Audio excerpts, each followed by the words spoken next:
let's Yes, kick this hello. off. For those of us who know us already, you need no introduction for somebody who's going to see this later or just joining. This is me, Balach, and on the other side, I have Waylene, yes, that's me. Hi, Balach. Thanks for inviting me to join in the show. my pleasure. I'm so glad we could do this. So I'm in Berlin, and Vedin is in Singapore. It's morning time for me and evening for Vedin. That's right. And this is going to be a very experimental um, stream. So Vedin and I have known each other for over 10 years. We're going to have fun trying to learn about sustainability topics.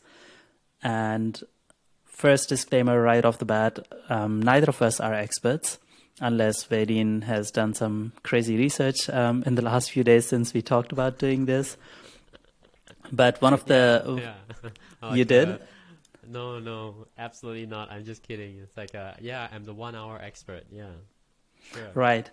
But the one thing we are experts on is asking questions and making sure that we at least try to explore. We may not have answers today. I don't think we won't have any for quite some time, but I hope we'll uncover some good questions. Agreed, agreed. And let me quickly answer to Ben. Ben, thank you for joining us. And there's a few more people joining us as well. Feel free to please write your questions on LinkedIn, and if you're looking at this on YouTube, and we'll try to answer them as we talk as well. I hope this is going to be recorded. I'm pretty sure the system we are using, Riverside, is recording it. So even if the live stream does not stay on the platform, we'll definitely reshare this on these different platforms. So no worries if you can't join. Feel free to leave your questions, comments, feedback, and drop off if you want. We have about half an hour, 45 minutes for this. And I hope it'll be fun and entertaining and interesting for everyone. Likewise. Yeah. All right, so let me jump right in. One of the reasons I wanted to do this was because sustainability is a topic that I'm deeply interested in. And over the last few months, I also have been trying to understand the subject matter a bit more, trying to look at it from different aspects for two reasons, professionally and personally. Now, professionally, I'm still not working in the sustainability sector, so I don't have any biased or business interests, but the personal interest has remained. And the more I listen to the podcasts and the talk shows or the leading voices in this space, somehow I feel more confused, especially around the topic of climate change. So I'm sure we will be unpacking a bit of that, not necessarily today, but in following sessions. And so the biggest reason for doing this is really just exploring this with a friend. And looking at it from its different aspects. So I just wanted to lay this out here. There's a personal interest at stake here as a citizen, as somebody who sees people talking about climate change and sustainability through its different aspects. And sometimes here's alarming news. Other times here's somebody saying, no, don't worry about it. Everything is under control. And I'm like, is it? Is it under control? Do I need to do something? Can we do something? And so that's where I'm coming from. Yeah, do we need flood insurance for our homes? You know, flood insurance for our cars? Should our electric cars, you know, also be electric boats? Because, you know, you never know. No, absolutely. And one of the things I'm looking at right now is I live in Berlin, and in Berlin, we famously say that you don't necessarily need a car. There's tons of people who have cars, but the public transport system works pretty well. And for the last 10 years, I've kind of gotten around quite easily. But I realize now more and more that I'm like, I love playing sports, but a lot of the tennis clubs and paddle clubs are just on the outside, on the fringes of the city. And so with public transport, it can end up taking a lot of time. And sometimes I take shared cars, but then it ends up costing a lot because it is a longer distance or it's just outside the service area and I have to keep the car in. And so I'm considering getting a car. But should I get an electric car? Should I get a hybrid? Should I just go with petrol? What does it mean for me, for the planet? There's all sorts of crazy, perhaps simple, but crazy questions for an individual. Yeah. So, yeah. Actually, there was just I will try to get us started on this you know most challenging of topics. Coincidentally, a couple of days ago, I just was looking into the couple of newspaper articles that appeared on many local newspapers. So in Singapore, Balach, you know this. There's in the most respected newspapers, the Straits Times, and I discovered that on the Straits Times, on one of Malaysia's biggest newspapers called The Star, there was a article that was doing rounds exactly on a topic of climate change. If I may, I'll just show it very briefly. Okay, let's see, window, here we go. So we got this, you can see it. Politics, cash, fame, Yes. what motivates climate change deniers? And, you read it. It doesn't matter the contents right now. On the same day, hey, look at that. Politics, cash, fame, what motivates climate change deniers? So, Crazy. yeah, I wonder what motivated them to have the same article on the same day. And then it didn't happen just once. It happened twice. Now I'll show you again. The Jakarta Post. See this? January 31st. Over here, it was January 31st. Jakarta Post, right? Climate disinfo surges in denial. Conspiracy comeback.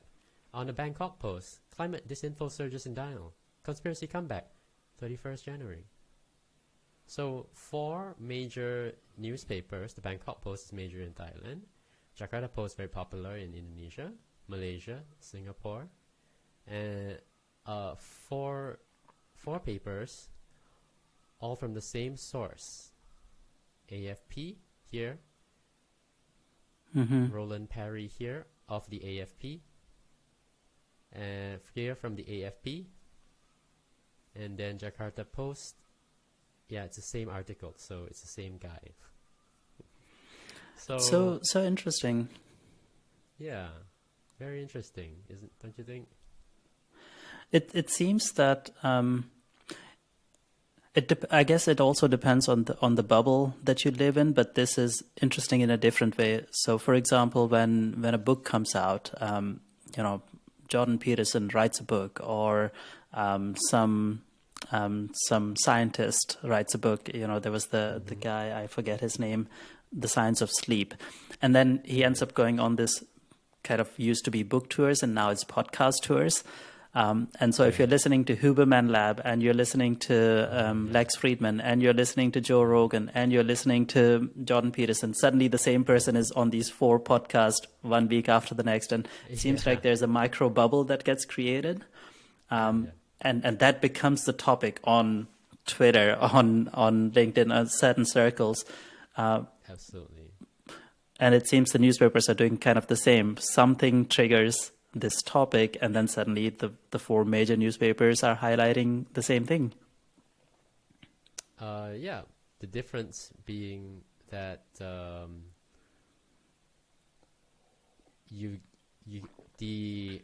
how it worked. If one author does a book tour, we understand that they're promoting a book, and that is the purpose or the reason. In the case of these 4 regional media giants, it's totally opaque. Like what's going on? Why are you all suddenly pushing the same articles, very opaque, no idea. And in uh, two out of the four, that's from AFP, but you'll really have to go and look if you want to know, like, oh, who's the author behind it, right? Like, what's their background? Like, what are they trying to say here? Yeah. So it's they outwardly looks the same, but then the mechanism is totally different. Yeah. Yeah, and it's one of the aspects, right? So when I think about climate change, or let's talk about sustainability broadly, you have, let's say, the science of it, you have the politics of it, you have the social policies, you have the business side of it, and there are these narratives around that. I can imagine somebody who is invested in sustainability related business, that a favorable narrative would be important for them, and they would want to shape the policies and make sure that the lobbies are working for them. Same for politicians on either side of the spectrum. But there are all these narratives going around, and for example, the most sensational is usually the politics, or the one that formulates people's opinion. And newspapers and broadcast mediums are still the source for that, and that's where it's very, very opaque. Scientists usually don't get heard much, but at least you don't have kind of like sensational scientific papers. It's either, if you are going to put in the effort, you have to go through the whole dense material yourself, or hope that somebody can make sense of it for you. But there are all these different narratives, and then I'm personally, before we get into the narratives, because that can really almost leave you with a feeling of, like I said, more confusion. I don't know what's happening. Why are these four major newspapers suddenly reporting something or highlighting something in a very similar tone? Did something change? Did something happen? Did US pull out of the climate treaty again? Is it all breaking down? But I think what I'm more interested in, also just for me to learn, and perhaps also more interesting for our audience, is what's happening in that space, in terms of the business, in terms of the initiatives, in terms of how it starts to impact us. So aspects like health tech, health of the future, housing, cities, mobility, food production, energy production, movement and consumption, waste.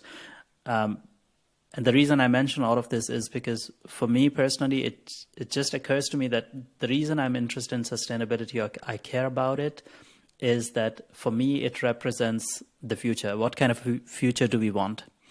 Not because of any religiosity of, no, this is how you ought to do it, or the earth has to be 99% green or blue. I don't come from that point of view. It's more like, what kind of a future do we want? And that's where all these different things come together. Yeah, I think no reasonable person would disagree with you on that, myself included. I think it is remarkable, though, that when we talk about sustainability and the big Balach cart attached to it that comes along with it, which is climate change, it is so big that it eclipses everything else. Like, we don't really talk about the cleanliness of our rivers, the maintenance of our forests, our jungles. Are we having enough clean air, right? I think, we've been, in many of the cities, in our home countries, that, okay, the air is not great. And we see like ditches filled with garbage.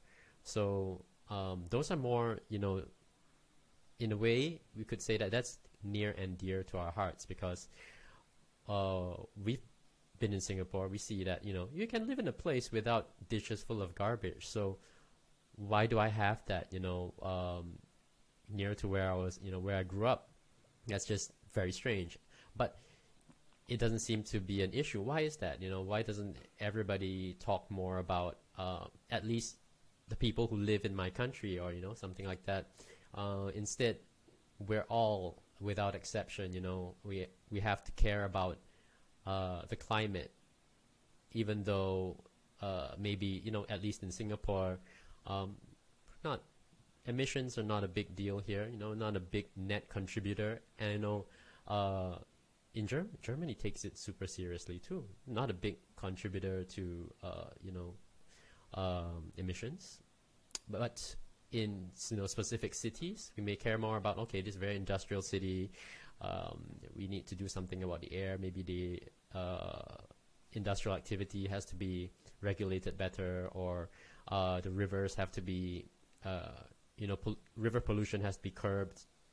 But all these get totally obscured by this one track focus on climate change. I think that's a bit odd. Yeah. Absolutely. I was listening to a couple of podcasts this week, and it was almost, and again, perhaps this is my bubble, but in these podcasts, I'm talking about Jordan Peterson on Joe Rogan's podcast, somebody coming to Jordan Peterson's podcast, podcasts on with Lex Friedman, and these are people who are shaping opinions. At least they have a huge following in, let's say, the young urban professionals, people who will inherit Earth in the next couple of decades, right? So we're receiving these opinions from different places, and what I felt was that it was kind of the extreme opposites, talking about each other's motivations more than about what connects, what impacts the regular person. And there was a lot of talk, for example, and maybe this is a new trend within this, is let's not talk about the carbon dioxide, or let's not talk about the global warming. Let's focus on the fact that industrialization has been great for people, and it has pulled more people out of poverty than in the previous centuries. And as people are more well off, they tend to care more about climate.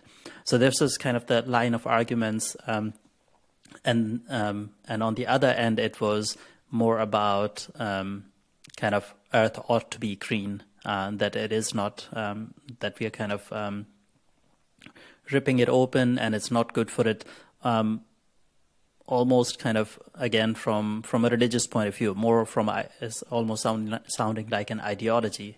And so it seemed like there's a fight between ideologies, but what I guess what I care about is exactly what you mentioned. We know that there's a cleaner way to live. We know there's a better way to live that impacts us locally. Can we talk about that? Can we make that a focal point? And I guess maybe let's jump into this idea of fossil fuels, for example. One of the things I'm interested in right now, I really want to learn. Like I said, I'm considering getting a car. Now, which one should I get? What impact am I having? And I know that one person's decision is not going to change the world. But I remember watching documentaries about climate change 5, 6, 7, 10 years ago.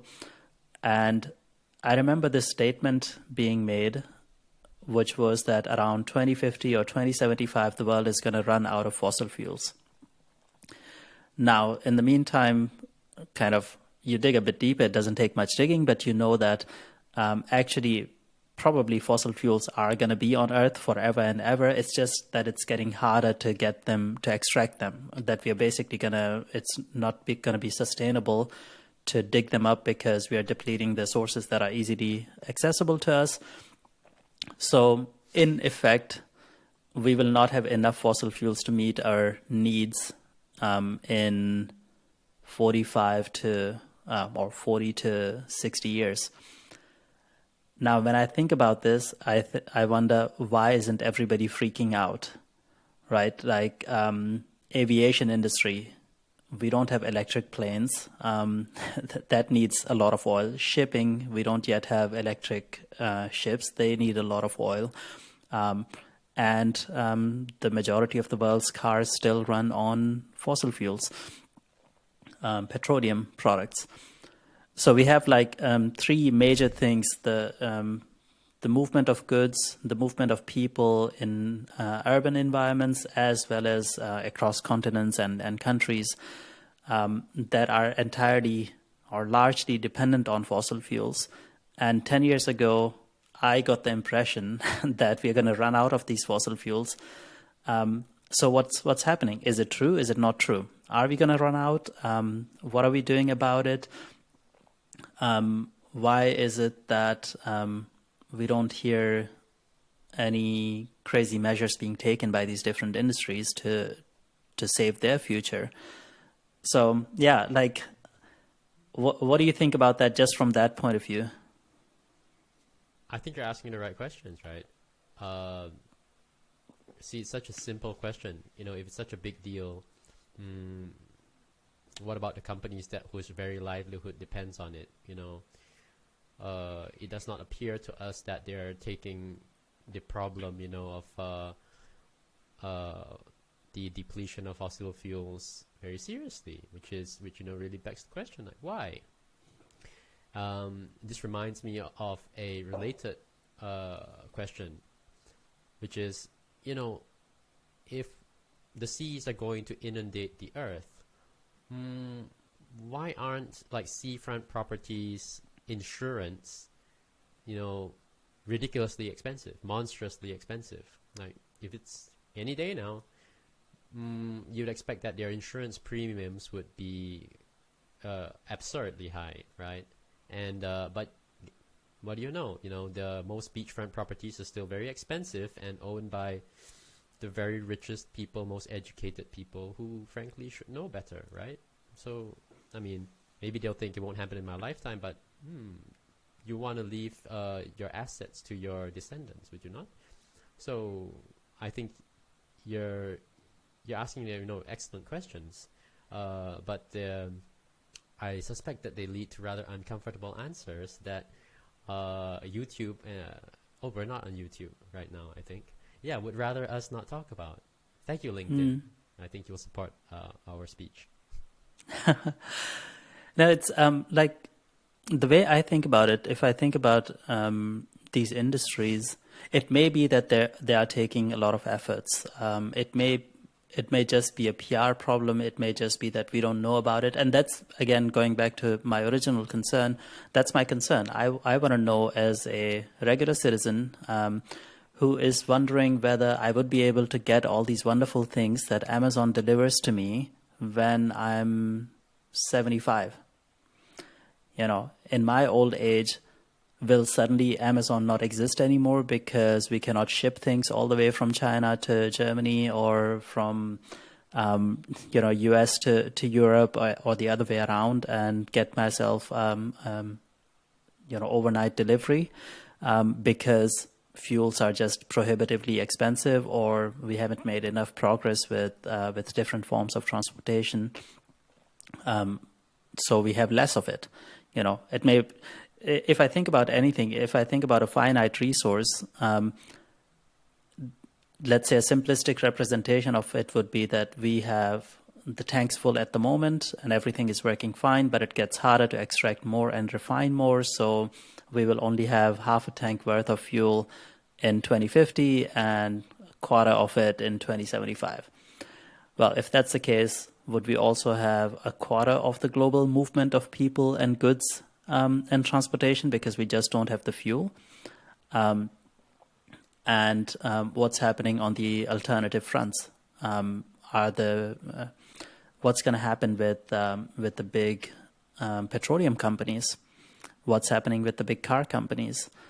So it's kind of like it really is just a simple question of, and I don't know the answer. So like I said at the beginning, maybe today is all about asking the questions. And if the world is going to be where we have a lot less of the movement of goods just because we don't have enough fuels, and we haven't transitioned to renewable energy well enough, because that also takes a lot of resources, right? Solar panels require certain materials, windmills require certain materials and have a footprint. Building dams require certain materials, and the batteries require very rare or rare materials. So if in 2075, just because of lack of fuel and not enough of a transition, we'll end up with 1/4 of today's emissions, maybe the problem will take care of itself. Maybe we don't need to discuss carbon emissions anymore, because there will just be no more just by that very fact alone. And I think this is a very simplistic way of putting it, but that's the kind of things that come to my mind when I think about this. Yeah. And totally understand your what you're feeling. That is, that there seems to be a lack of urgency, and this problem that is so big, it's all one can see, seems to be given, insufficient attention. And I think that reflects itself in the protests that we see young Europeans carrying out nowadays. They go to the museum, they pour tomato soup on stuff, or sit on the highway and to protest climate change. I think that they mean well, and they expend a lot of energy to make their voice heard. So I think they share your concerns. And I think that as older adults, we should offer them some guidance. And I think a reasonable thing to do would be say, look out for the beachfront insurance premiums. Look out for the Boeing CEO or the Ford chairman, dumping their stock, because these would be the leading indicators that something is going awry.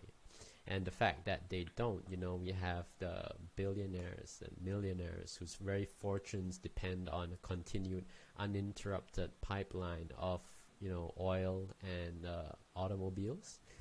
I think that actually tells it to us, because nobody would pay greater attention to these issues than they. And they do not appear to be, very concerned.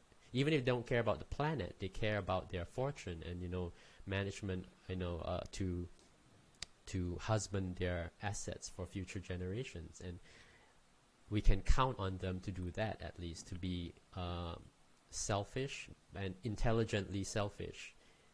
And the truth is, it does not appear that they're very worried about it. I think it'd be better if we were to perhaps shift, the focus of the well-meaning young Europeans to issues in their own backyard, perhaps, or even in our countries of origin. Like, I would be much happier if Malaysians took an interest to clean up the rivers, ensure that large ditches are not polluted, that they're clean, that the smallest pond or lake is pristine. I think we see that this is a big problem. Like, maybe not so much in Berlin. I mean, in Berlin, I forgot what was the nearby lake. Something say. There's a lot of zays in Berlin. Yeah. Went with our friend Weston, and it was great. It was beautiful. People swam in it. It's clear. And I wouldn't say the same in Malaysia. And in fact, now that I'm living in Singapore, I don't know if you're aware of this, but something like 3 decades ago, I think, it might have been more, 3-4 decades ago, they really cleaned up the Singapore River. The Singapore River, which is the main waterway through Singapore, for over a century, it was the foulest, stinking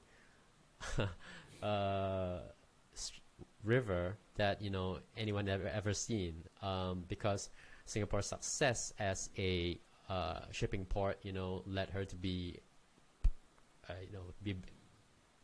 a place where a lot of ships dumped their crap.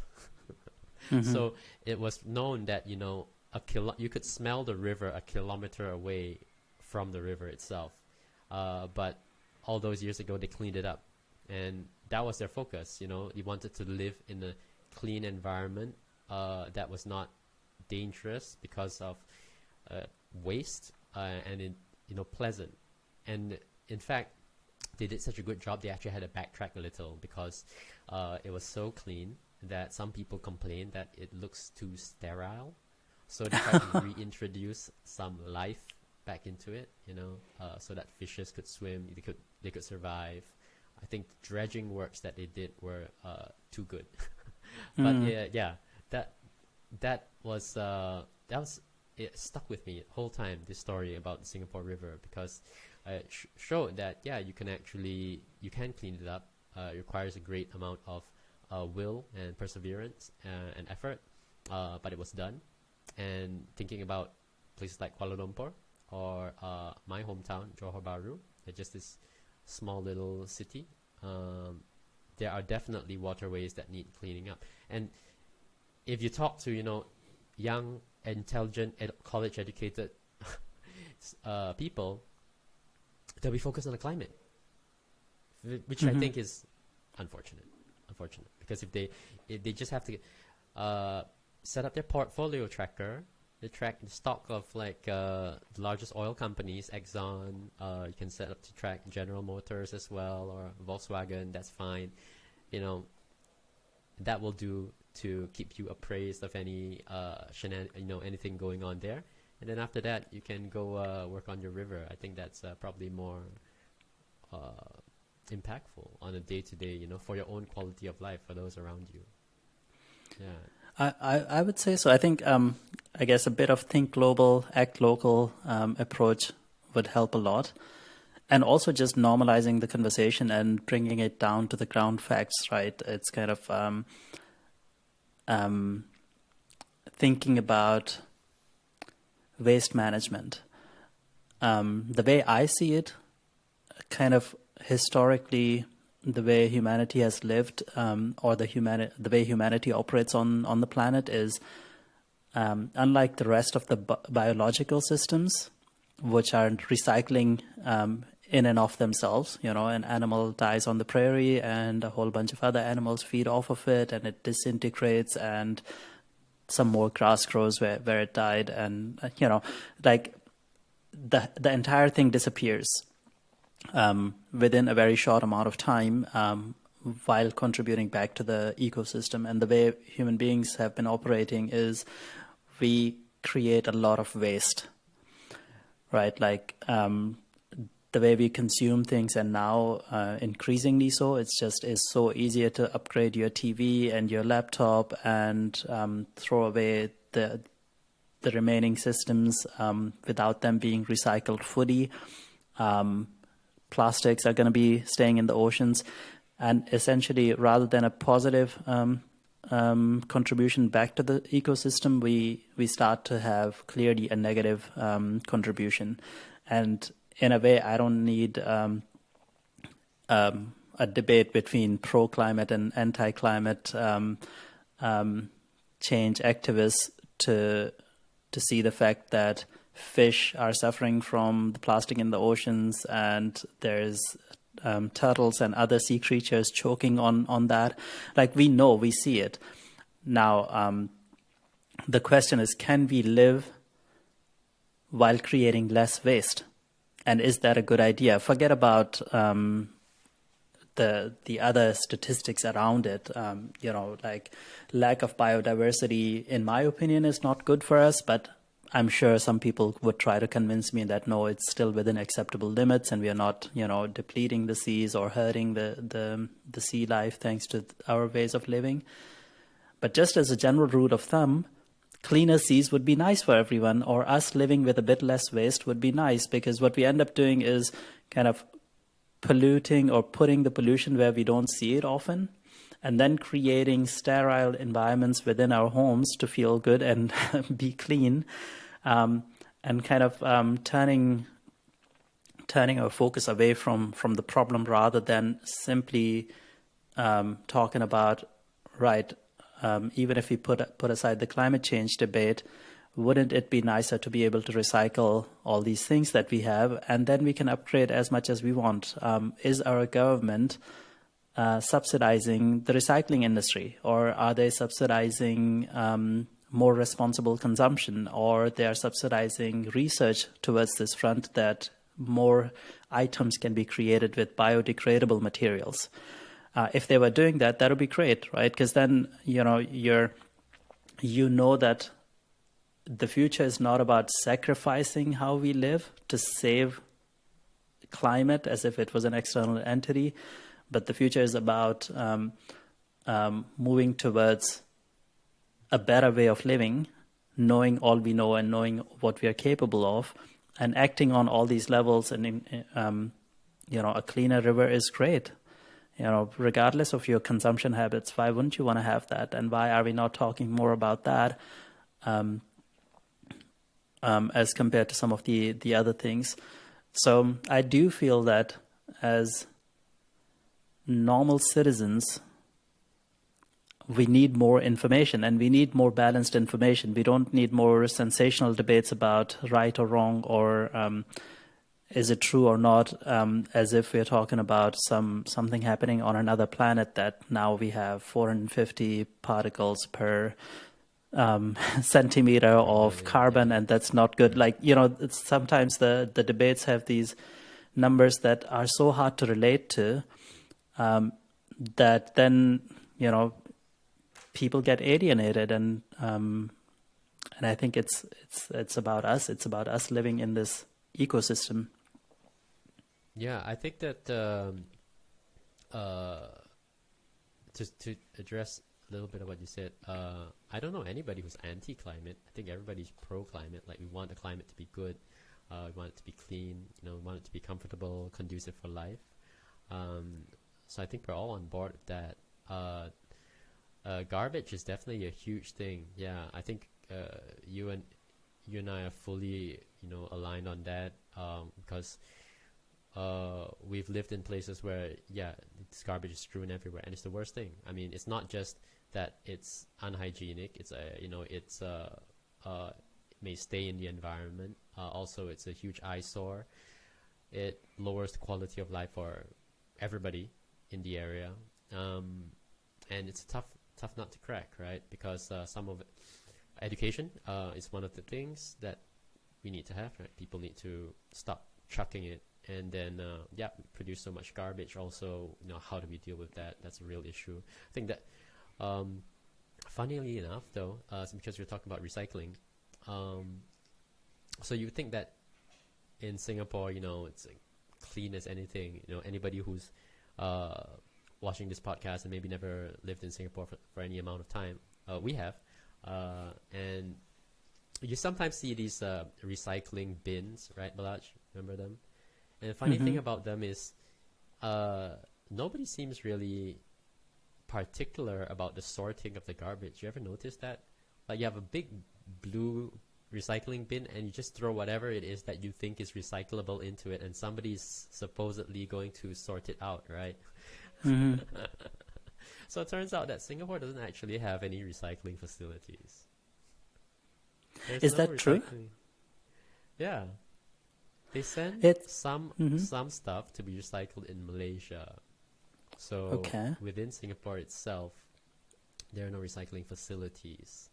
Turns out, I don't know. It's not a big thing. So much of it is optional. Like, you have garbage. You can sort your garbage. You can throw papers here, cans there, and I suppose cans may be worth recycling, but definitely not all the papers or the plastics. Yeah. I read that some of the recycling stuff that gets recycled is done in Malaysia, and yeah, that's the funny thing, right? It's a really funny thing. Singapore, we think of it like super clean. They obviously have their shit together, and, they do what they need to do, and a lot of the garbage is incinerated. We have a few incinerators here. We incinerate the garbage, use them in landfills. Small amount is recycled, and I think that actually it's not that Singapore doesn't care. Actually, I think Singaporeans do care a lot. That's why there's so many recycling bins, even though there's not a whole lot. There's not a big, effort, like in the recycling on an industrial scale in Singapore. They care. It's just that it's actually not that economical, turns out, which I think you've probably seen it before, that, the articles discussing the economics of it and how in many instances it's actually not very economical to do so. Like, it's cheaper to produce a new glass bottle than to recycle an existing glass bottle. Yeah.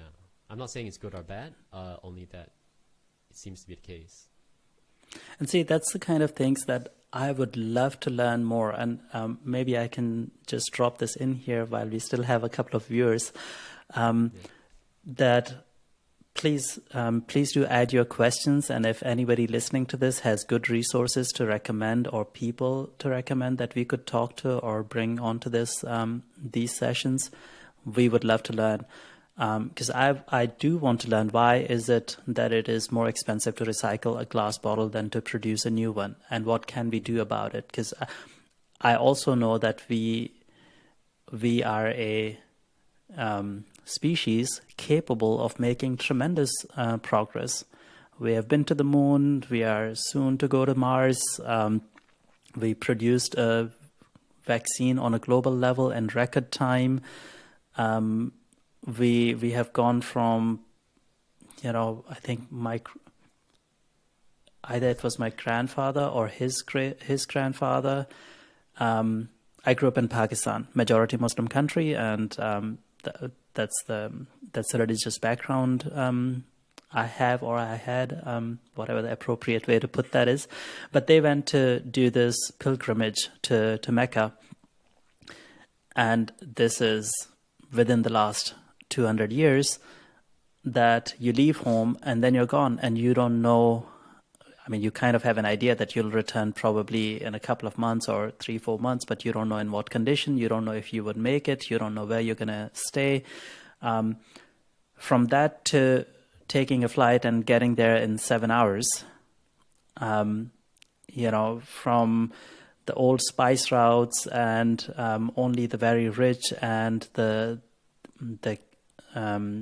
kings and the queens and the local chieftains having access to special foods, and even that not every day, to you and me taking a phone and ordering Asian, Italian, African, Argentinian.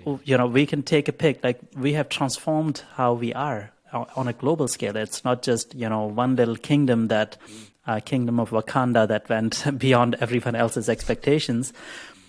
So we are capable of finding ways. And perhaps there are, I read some article that there's a lot of there's some researchers in Germany who have managed to produce batteries that use organic material, which is kind of using a lot of wood, essentially. Right. And they have gotten to a point where they are ready to do some pilot projects with some factories to use these batteries as energy storage devices. Well, it's possible. Can we support these guys? At the same time, there are other people who are working on lab-grown wood so that we don't have to cut forests to meet our needs and demands for wood, but that we can grow it in the lab. I'm sure we're going to find a way to recycle glass bottles for cheaper than producing new ones. So can we do that? Are we doing it? Are we putting money into that, or are we putting money into more weapons for in a world where it's each country for its own? So these are the kind of questions that feed into this whole thing about sustainability for me. It's not just about carbon emissions, but really the things that impact us on a day-to-day level. Are we subsidizing these local farming or vertical farming so that we don't have to import things from all over the place? There are all these different initiatives that can be supported that I would love to learn about. kind of while we are trying to wrap our head around the narrative around sustainability and, there's the clear thing of the world is changing and it's not going to be sustainable to continue living the way we do with our consumption habits, that we have to find alternative ways. Fair enough. And we will unpack that enough and see if that really is 100% true. At the moment, I tend to believe that it is. I'm a bit more confused and unclear than I was, let's say last year or a couple of years ago, where I thought, yes, we are all going to die, because that's the kind of stuff that I was hearing and listening to. Now I'm not so sure anymore. But at the same time, regardless of that, I would love to have more advancement in how we produce goods, how we produce energy, how we consume it. And wouldn't it be amazing? I think you shared with me this tweet about bioluminescent trees that we're creating. That was pretty cool. Yeah. Like, that's amazing. Why wouldn't we want to have a tree that lights up at night? Not necessarily all trees, and we, ideally, obviously, in a way that is good for the tree as well, rather than a lamppost. Like we can transform how we live. That seems more rich in terms of the materials, the textures, the views, rather than much more sterile.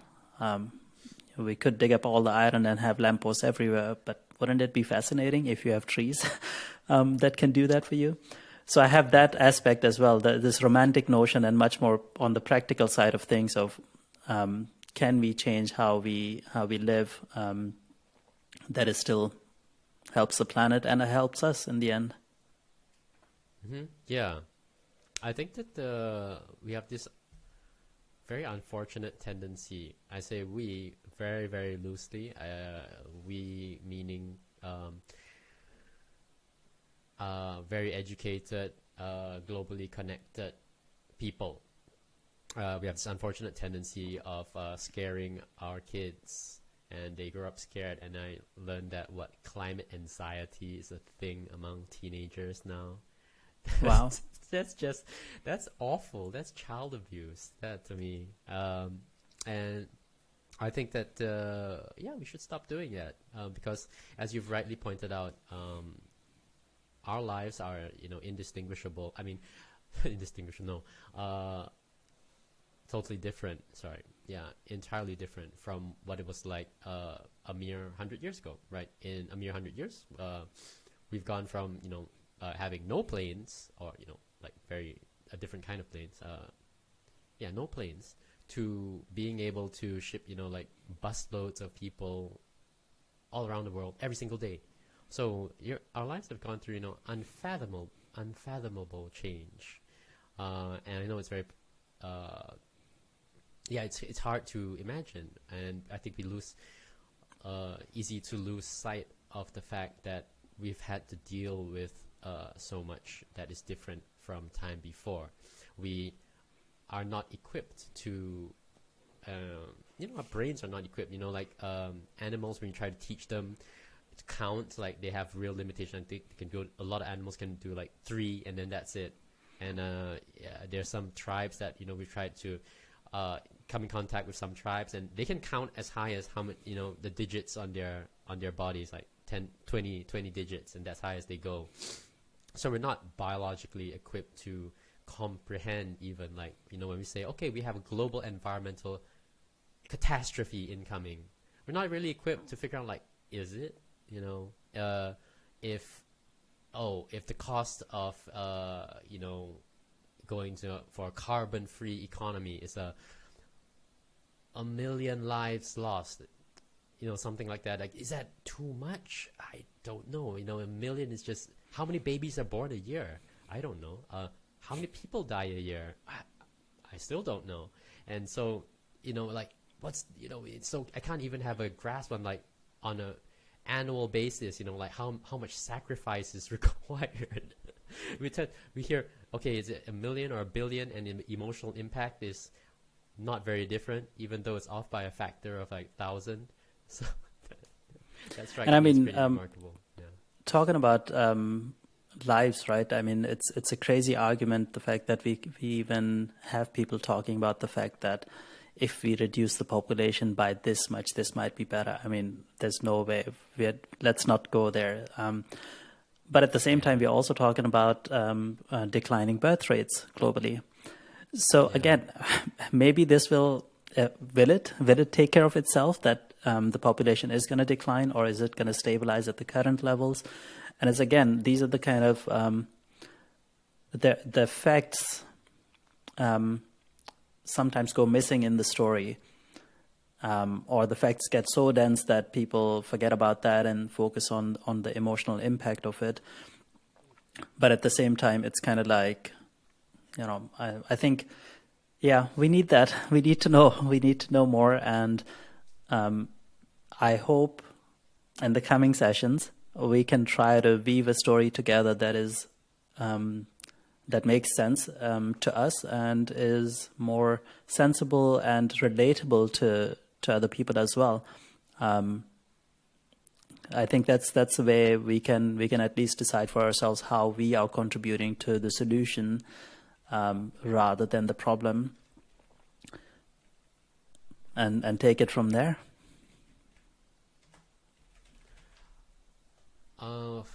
Yeah, that's I get what you're saying. I get what you're saying. Yeah.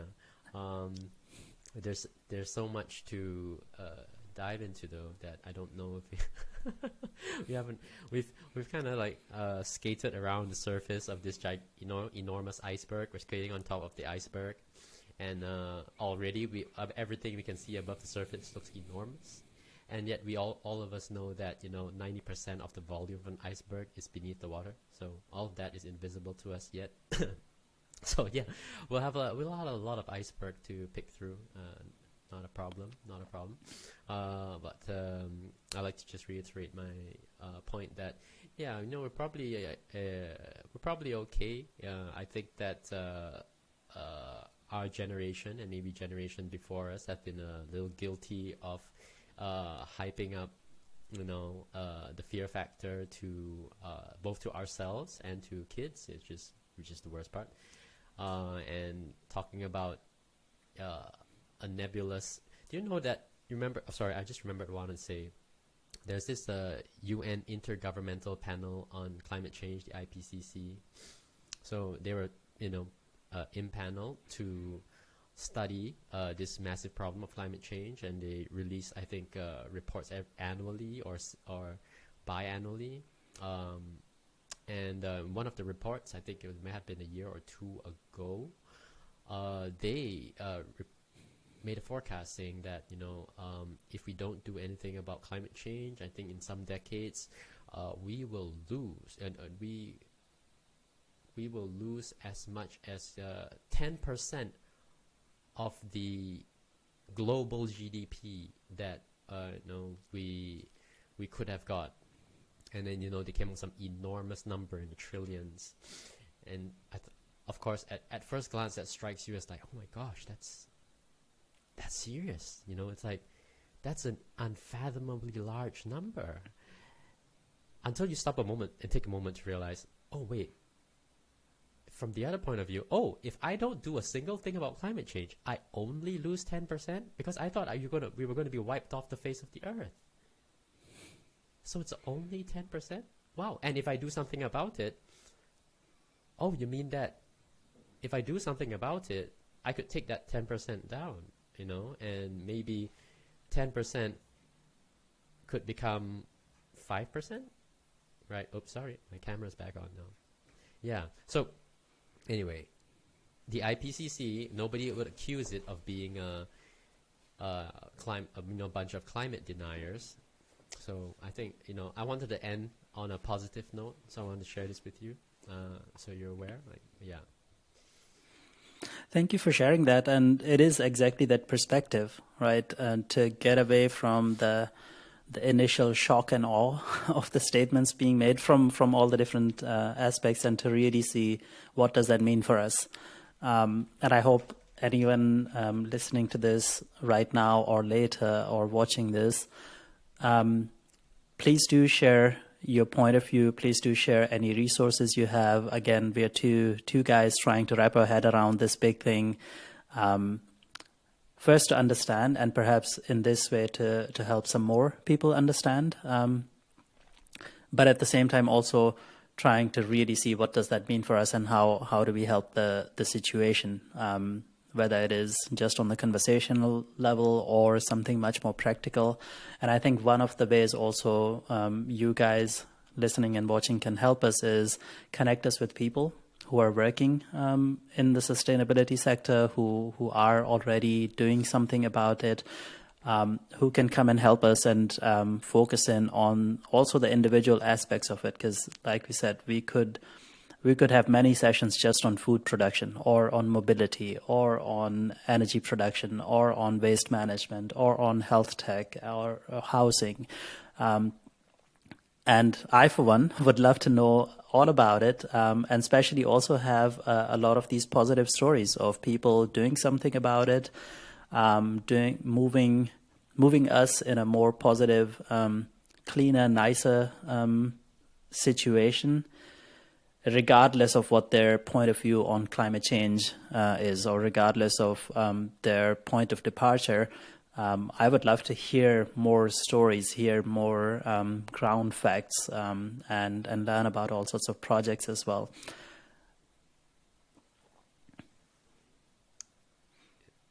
Thank you, Balach. Yeah, All right. so would I think that's a good note to end. Thank you so much, Faylene. It's been a pleasure. Thank you, Balach.